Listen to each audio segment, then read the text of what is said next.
సంపూర్ణ శక్తి అంటే ఏంటి అసలు? ప్రతి ఒక్కళ్ళు కూడా, ముఖ్యంగా ఈ పుస్తకం విద్యార్థుల్ని, ఉపాధ్యాయుల్ని, లెక్చరర్స్ని అందరినీ దృష్టిలో పెట్టుకొని రాయటం జరిగింది. ఎందుకంటే మొక్కై వంగకపోతే మానై వంగదు అనే నానుడి అందరికీ తెలిసిందే.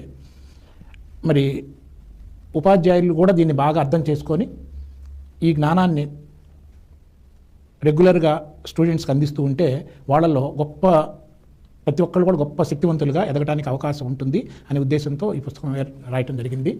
అనంతమైన శక్తితో జీవించటము అంటే మనిషి తను ఎప్పుడూ కోరుకుంటున్న తృప్తిని, నిండుదనాన్ని, ధైర్యాన్ని, ప్రశాంతతని, ఏకాగ్రతని, జ్ఞాపక శక్తిని, స్వేచ్ఛని అనుభవిస్తూ జీవించడమే నిజమైన శక్తి.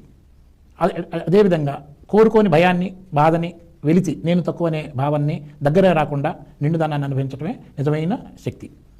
అంతేగాని కొండలను లేపగలగటం అనేది శక్తి కాదు. వివేకానందుడు కూడా అనంతమైన శక్తి నీలో ఉంది, లిండి మేల్కొండి అని చెప్పడం జరిగింది.